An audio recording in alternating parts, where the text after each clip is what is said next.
What do you do when people aren't motivated by goals? Let's find out. This is the Coaching Hub. I'm Ruth Kudsi.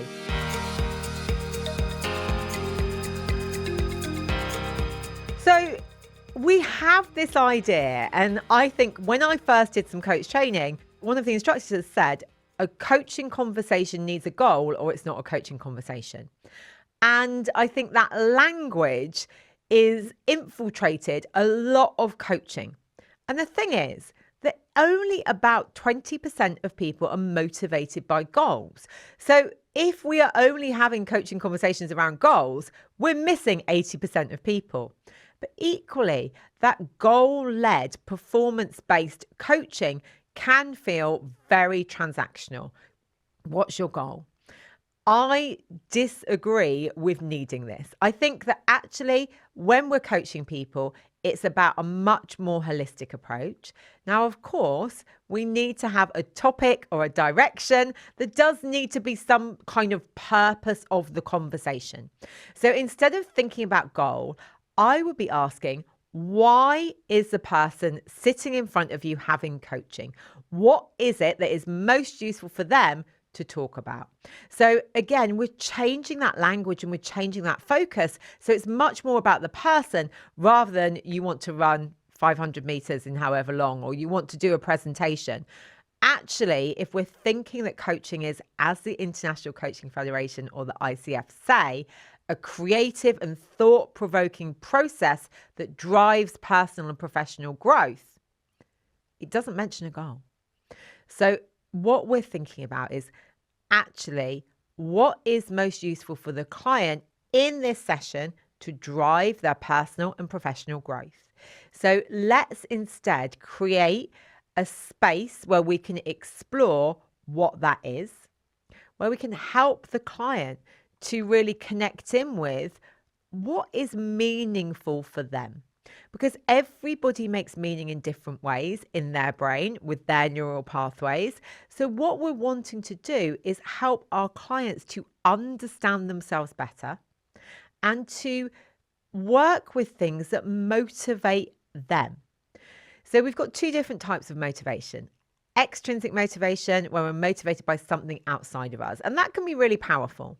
You know, money is the obvious one, but also we might be motivated by, by doing something for somebody else because of our love for them. Yeah, we might be motivated to get a new job because we actually want to be seen as a leader. We want that status. So we're motivated by different things externally to us. And knowing that, actually, when we're thinking about supporting our clients to take action, we might be asking them, what could support you? What will this mean? What will this give you? And we might also be linking those external motivators to their values, to things that are important to them, to things that drive them. But we've also got intrinsic motivation. So intrinsic motivation, it's when we get motivation, enjoyment, pleasure from doing the thing. We enjoy the process. This is why when people say things to me like, what social media app should I use? I say, well, which one do you like spending time on? Because if you're already enjoying spending time somewhere, that's a good starting point. It's like, what exercise should I do? I don't know why in the UK, I'm not sure if it's the same in other countries, everyone seems to think that exercise means running. But probably, I don't know, about 10% of the population enjoy running. So people are already setting themselves up for failure because they're choosing something they don't enjoy. So the intrinsic motivation, the enjoyment will drive you to do something. And if you do not enjoy something, then you might need more of an external reward to motivate you. So you're thinking about working with your systems.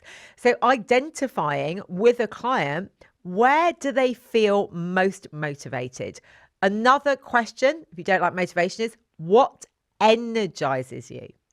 If you can help clients identify what energizes them, then you can get to know them better and they can get to know themselves better, and they can think about when they're planning their days and their weeks and choosing what to do, if they need to do something, but maybe they don't have that, energy from doing it, what can they link it to, or how can they reward themselves?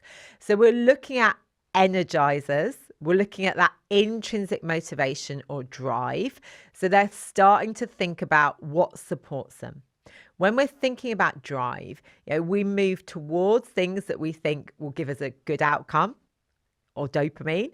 So if something isn't that hard for us to do and we'll get a good outcome at the end, we're likely to repeat that behaviour. It's why we spend so much time on social media and our phones, because we get dopamine when we go on them. So actually thinking about what reward do we get? How can we link behaviours to reward? But also when we're moving away from something, that is also a strong push. So motivation is based on our perception of threat or discomfort and reward.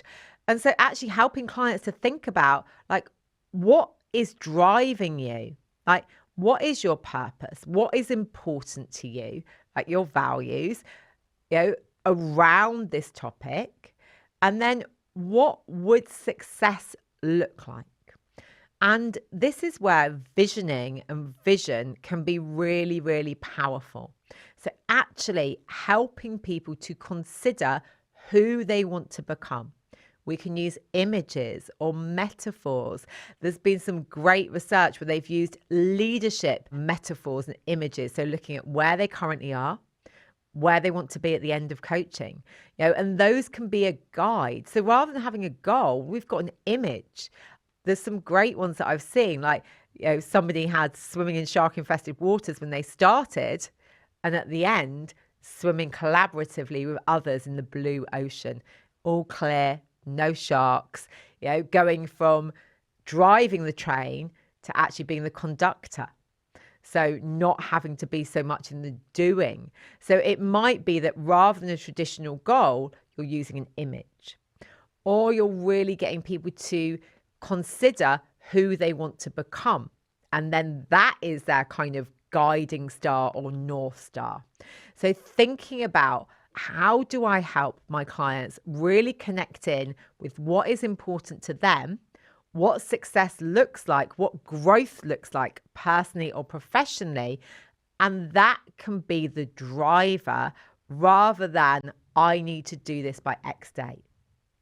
In a way, I would say it's still some kind of goal setting, but it's not in the traditional sense.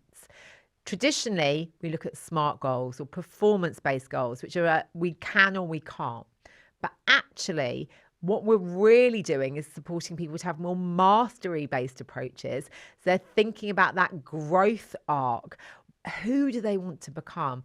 What would that look like? What would that mean? So if I want to be an accomplished, masterful coach, and I'm definitely on that path, not completely there yet, what am I doing? What am I demonstrating? What are the behaviors? What am I thinking? What am I feeling? That is the work. So if goal setting doesn't work, if people are beating themselves up, if they're not achieving them, if they're finding it challenging, go back, help them to understand themselves, help them to tap into their drivers, their motivation, help them to recognize their values and what is important to them, help them to create a vision or a North Star that will drive them through images or metaphors or even vision boards or meditation visualization. What you want to do is create a space where your client's growth is at the heart. And so it's about being able to be flexible around what works for them rather than you always doing the same thing. And this is why the best coaches are flexible. The best coaches are adaptable and they personalize the experience based on their clients. So I'd love to know what motivates you. If you want to find out more about what we do, come and check us out at optimuscoachacademy.com. Thank you so much for watching. Please like, subscribe, and comment below.